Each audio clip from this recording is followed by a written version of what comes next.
One in five suffer. Erase the stigma. Brain difference is not a crime.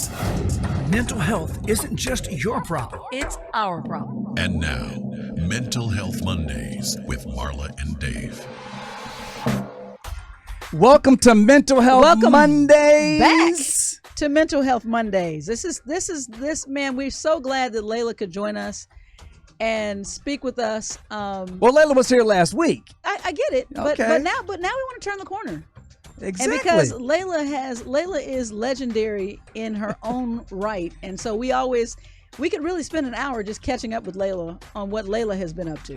Well, that's true. But before we get to the lovely, the incomparable Lalah Hathaway, I want to remind you guys that today's show is brought to you by Mental Health Mondays. And to keep Mental Health Mondays coming to you like this, we want you to stop by loveandbeyondreason.org and click on the donations page for Mental Health Mondays. That's how we keep it coming to you. Absolutely. And we bring you wonderful guests, like I said, the incomparable, Iconic. the iconic, the legendary. That's pretty good. The one and only Lalah Hathaway. Hi. Hey. Welcome back. So for those so sparkling. So for those who need to be reminded, in the world of music, Lay is, first of all, you're a 5-time Grammy winner. Yes. I am. 10-time nominee. 11. Oh, excuse me, darling. Dave, shame. Dave tried to shame you because it's probably, Dave's trying to steal nominations. No. In reality, once you get past 10, they kind of, it's like your kids. Listen, I'm trying to do like you. Oh man, you're doing it though. You were absolutely doing it. And we can't ever forget, Lay, and I know you don't, and the world does not as well, that you are also the daughter of the legendary and beloved vocalist Donny Hathaway, who is family. His word is synonymous. And with we talked about that last yes. week, and we appreciate Lalah being so open with us. When we come back, more with the conversation with Lalah Hathaway. Be right back.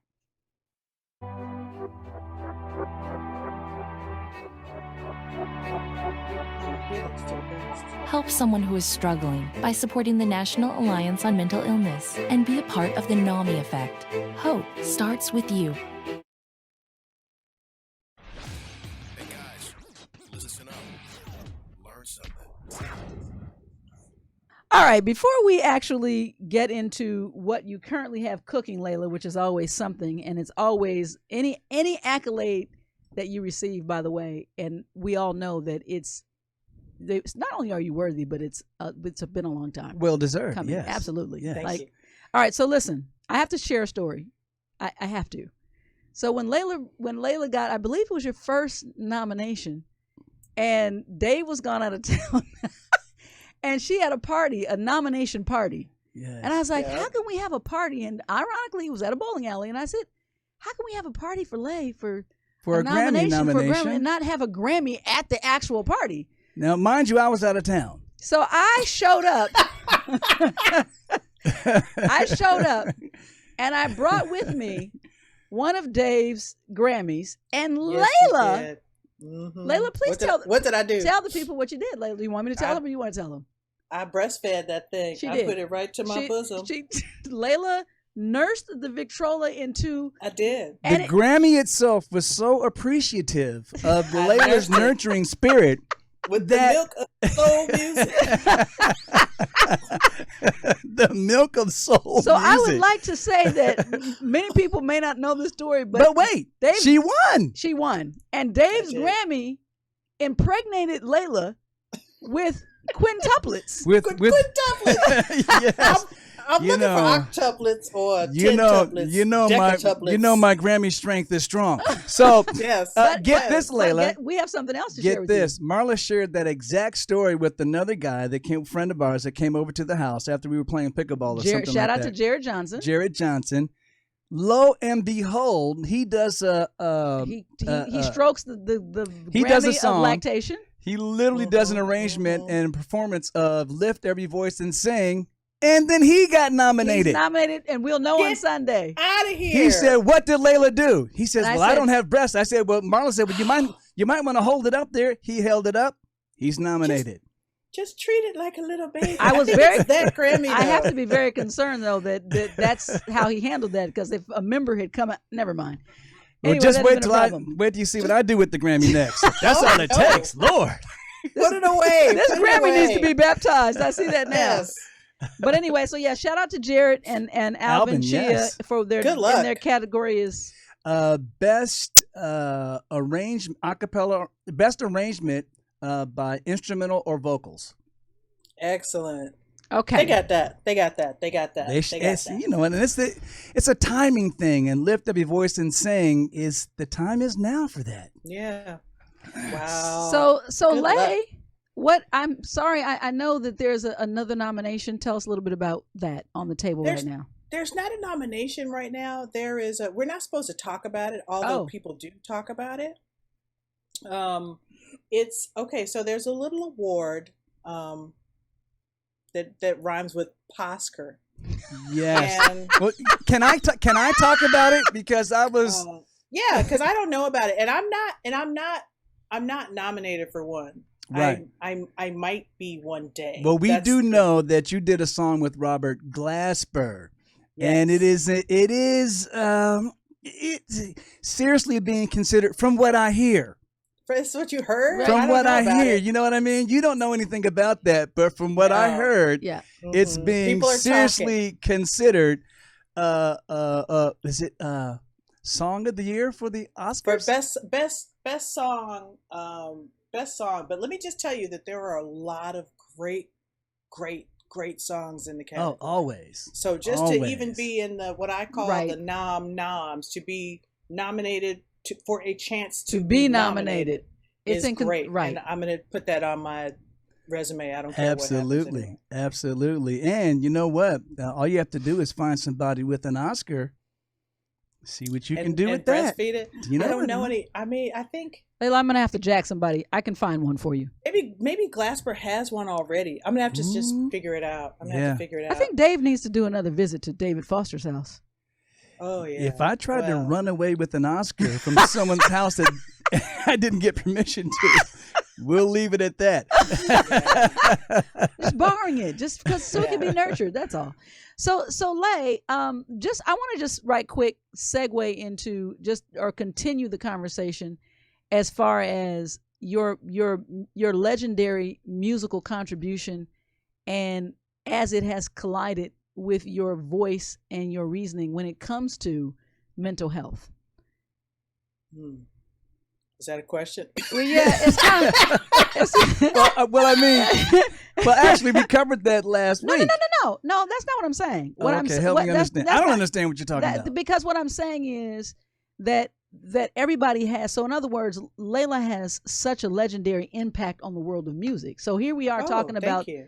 Grammy. We're talking about the nom of Oscar, and I also am always linking Donnie's actual legendary impact on our community. So that's what I'm saying. So I don't know, like, so then is the question more how does she when you were growing up around this rich heritage right. that was literally your family, was that something that you knew that you always wanted to do, or was that something that just kind of you fell into? I always wanted to be a musician. I was always a musician. I never wanted Right. to be a musician. I was always a musician. And when you say musician, was that voice first, or was that an instrument first, or? No, because people that were professional in music were musicians, and that's Right. what I wanted Right. to be. I didn't delineate, whether I was a singer or a musician. I always felt like, oh, I have like the original instrument. I have my voice. I'm a musician. And then when I went to college, I used to hang out with guys that played instruments, and I used to try to play like they tried to play. And so I always felt like I never wanted to be like the precious girl in front of the group. Right. I always wanted to be one of the guys. I always Right. wanted to be a musician and play my instrument. Well, little, So that's a fun fact for me, by the way. A fun fact is the first time I ever heard anyone refer to their voice as an instrument, it was you. yeah.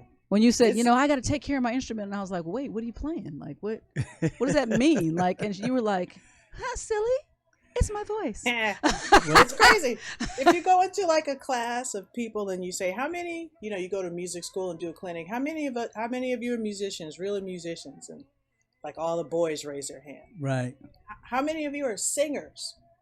And like all the girls. Everybody else raises their hand. Right. And some boys too, but all the girls, because women are not really socialized to be musicians, because that would mean that you play guitar or you play a horn. No one ever really thinks that the voice is like the original instrument. Hold that thought. We're going to go to a break. We'll be right back. When Dave and Marla get together, it's hot.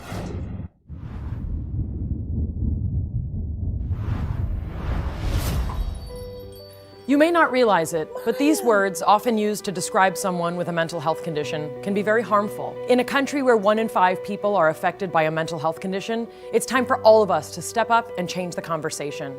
Just because someone's struggle isn't obvious on the outside doesn't mean they aren't hurting on the inside. We need to see the person, not the condition. Join with me, pledge to be stigma-free.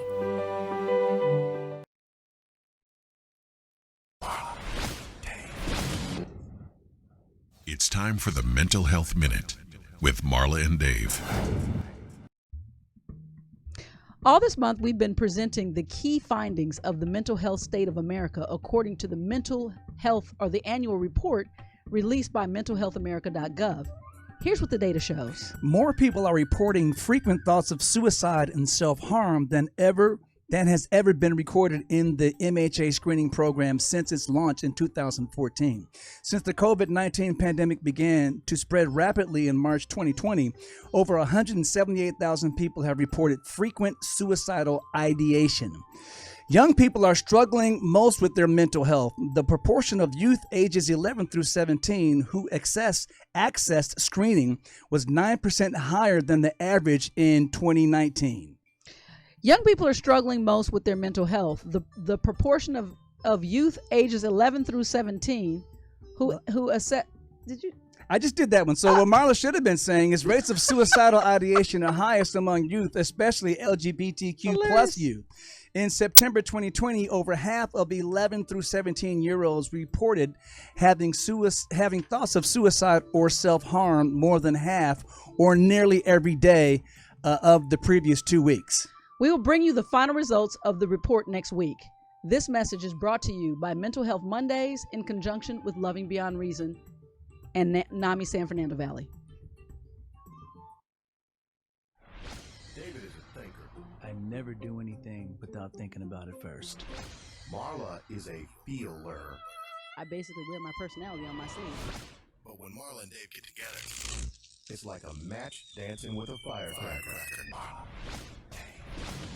I was so anxious to be you that I just flubbed right through your thing. And part of that was my fault. I was actually editing as I went for time's sake. But so that probably threw you off. So you were actually more of a Ron Jeremy approach to what was going on there.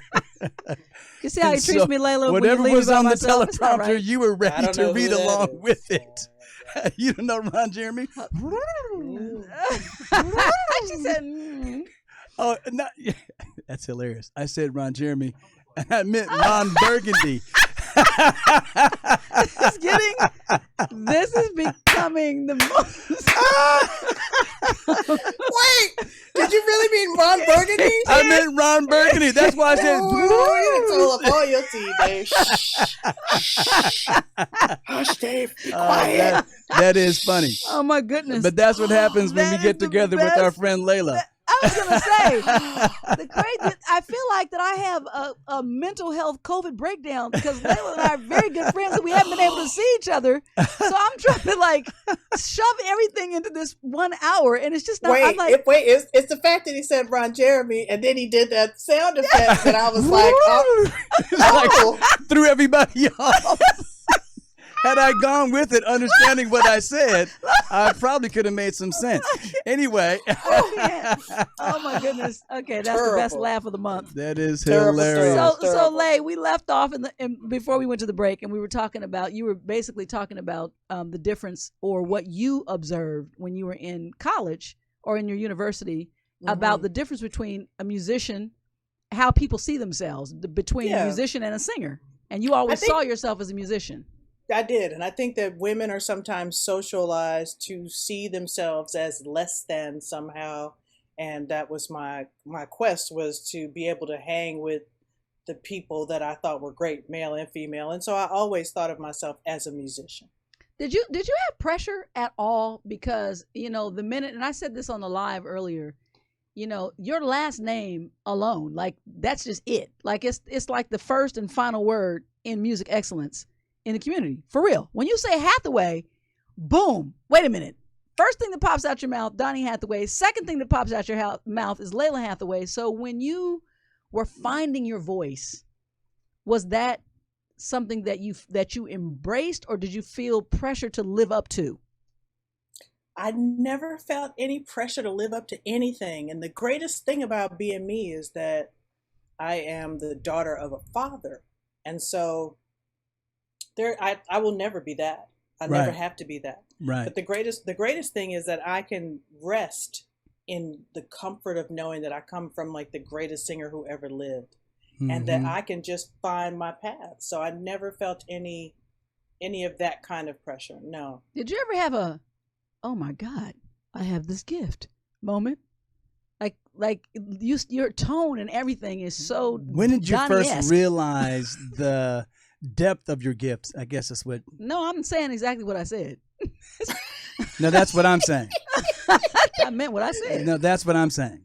You know, sometimes I'm singing and I'm not in my body, and I have a moment like, you know, oh God, I'm so lucky. I'm so blessed. I have those moments because I don't. Sometimes my instrument will go away and then come back. It's on loan. None of it has anything to do with me, and I'm super, super keenly, acutely aware of that.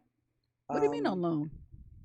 It's on loan. When I go, it's, you know, it's gone. It's not mine. It doesn't. I'm just a channel for the thing. It does not belong to me. It belongs to all the people that are listening to it and need it and want it and can feel it. It's not.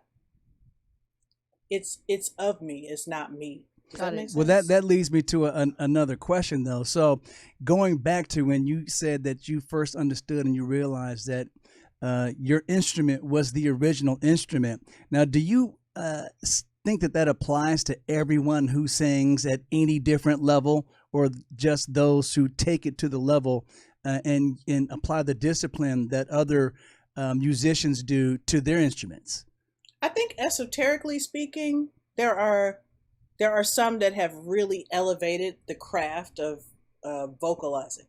Mm-hmm. But I think on a real level, I think that everyone's first instrument is their voice. I believe that the same way that you taught the kids how to talk, they learn how to speak, listening and looking at you. Mm-hmm. They learned how to make words. They learned how to emote. They learn how to emote different feelings in the tone, and that's where they learned how to talk. And I think that at some level, everyone learns how to sing in that way, but they unlearn it as they grow up. But your first instrument is that you cry, you need something, you make that sound, and your parents come. You know what I mean? And mothers know all the sounds of all the different cries. That's music. So I do believe it's the original. So what you're saying is Absolutely. that I did this to Moniz. Okay, Yeah, I understand. I created the clapback queen. Well, when we come back, the question that I have for Lalah is more about, you said that you actually do master classes and you teach younger musicians, you mentor younger musicians as well, I'm sure. What approach do you use when you're talking to an up-and-coming musician? Do you kind of try to shape them into something that you see that they can be, or do you just help them develop on their own so that they can have their horizons expanded? We'll be right back with Lalah Hathaway.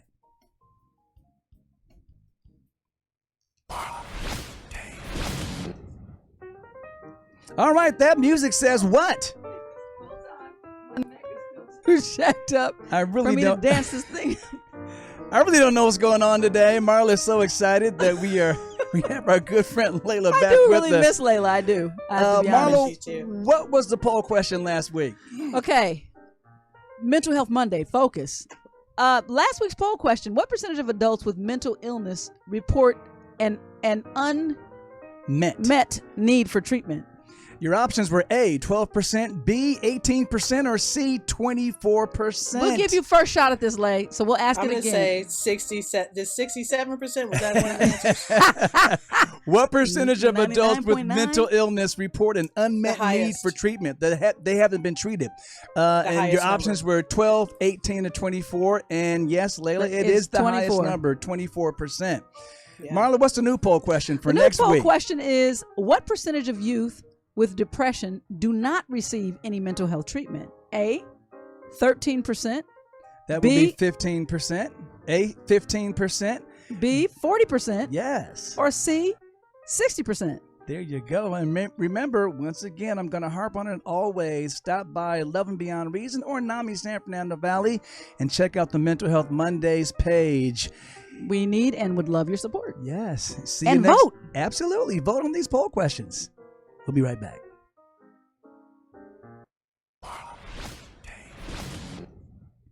All right, so Leigh, I was asking you before we went to the break, how do you approach helping a younger musician, whether they be a vocalist or an instrumentalist, really develop their facility? I kind of feel like I'm a hands-on sort of person, and I feel like I can't give you that which you don't already have. So what I do try to encourage people to do is find their path. And I know that's a very kind of esoteric vague, sort yeah. of thing. Yeah. It's a little bit vague. But if you know, you know. There is something that you have that no one else has, and you have to figure out a way to develop that. I'm not going to always know what it is. It's your gift. So I do try to encourage, like, listening to music, making long tones and sounds. I really am at a super basic level with people about how to make sound, how to breathe the sound out, how to become comfortable with their actual sound, how not to listen to a record and try to copy the sound that's there. I'm really about whatever your gift is, figuring it out through the process of just continually doing it. I remember one time you and I were talking, and we were just, chopping it up and sharing story. And there's certain things that we've said and shared stories in the past that really just inside me, I was like, what? And you were talking about being at Berkeley, I believe, and your tone being so low that that was, I guess, for whoever, it was presenting a problem, or there was something associated with that. That you were told, I don't know, like, right. And that was in high school. High school. In high school. Yeah, I think my tone was so low, and I think that at that time that I was in high school, which was 6 years ago, there was this kind of focus on this classical European kind of neoclassical voice and what that sounded like.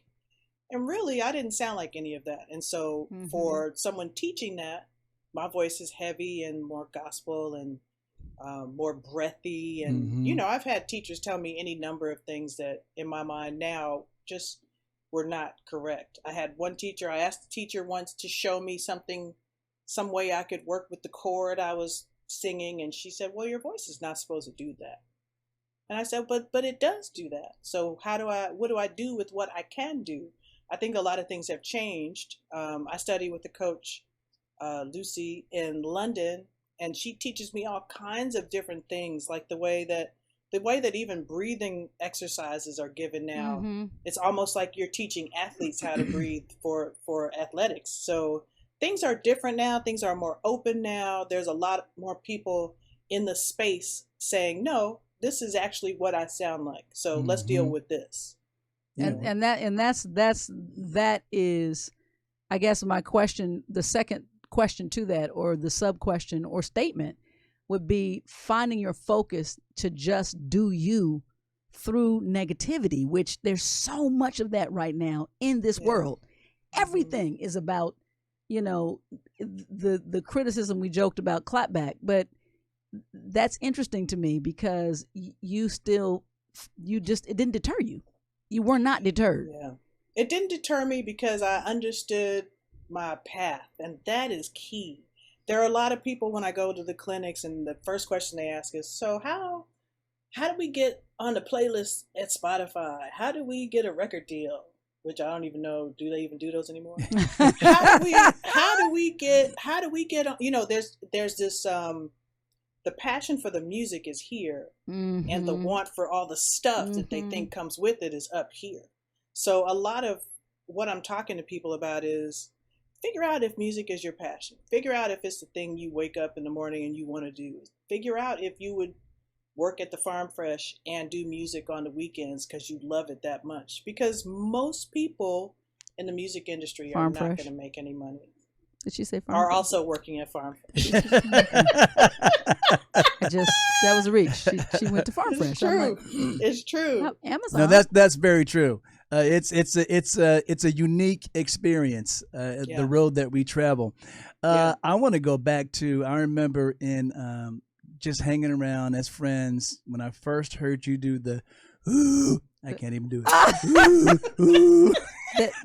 That's my version of doing that would be called the dead cow moan, but that's not what she does. That's bad news. For those of you who don't know, Lalah can actually sing more than one note at a time. That's a strange. I call them tones because they're not like tone. That's true. I can't do it on the hard sounds, just the breathy sounds. But I'll put it to you like this: when in one of your first Grammy nods, Snarky Puppy. With Snarky Puppy, when you were just at a live performance, when you say that your gift is on loan and sometimes it really just feels like it's flowing through you, what ran through your mind? What was flowing through you at that moment when you said, "Now, I used to do this kind of as fun and it's joking around, but this is for real with an audience who paid to see me"? Yeah. You know what? That Snarky Puppy thing was such a blessing and so fortuitous. My friend Sput called me and said, "Hey, you should come play with my band. We don't have any money. Just come. We got an arrangement of it, something. We're making a record. Everybody in the audience is on the stage. We wear headphones. It's real cool." Yeah. So I went. We rehearsed the arrangement once or twice. On the day of recording it, we recorded it. I do not know if you can see what is happening. Oh yeah, in that thing, you can see what's going on. I couldn't wear the in-ears because I hate them, so I wore headphones. Everyone is just sitting there. I don't know what the vamp is going to be because Corey Henry's just going to play whatever he wants.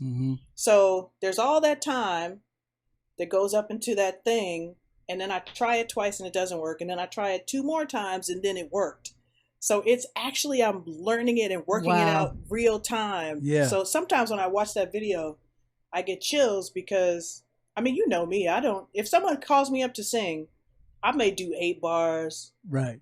You're not trying to take over the show. I may spend a hot 16, but I do a little thing and then I leave. Right. That performance is 6 minutes long. There's all that information and then that thing. And I knew walking off the stage. Really? Yeah. When Michael Leake said, "Lalah Hathaway," when I walked off of the stage, I told Jermaine, I said, that was different. I was not present for any of that, and that was different. Wow. That is amazing. That really is amazing. It speaks to your gift. Well, we are in, as usual, time flies when we're having fun. Duh. We appreciate Lalah, and we'll be right back with more. Bad. What are you doing? Hurry. Worthless. Don't trust them. They'll hurt you. You're worthless. It's pointless.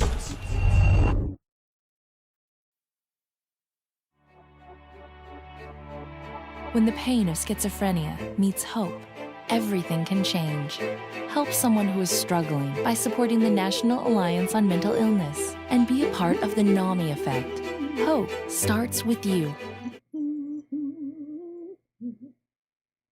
It's raw, real, and unfiltered. Lalah, thank you for just Absolutely. I just have to say that I'm glad that our paths cross and God saw fit for us to actually become friends and family. Absolutely. You're just an incredible human being. I have to say that. So And 'Cause your it's 'cause it's willingness true. to share even about difficult subjects from last week. We really appreciate you. As we go out, give us one thought how music can really just Heal. be a healing balm to people with, especially during these times. Yeah, music is a healer.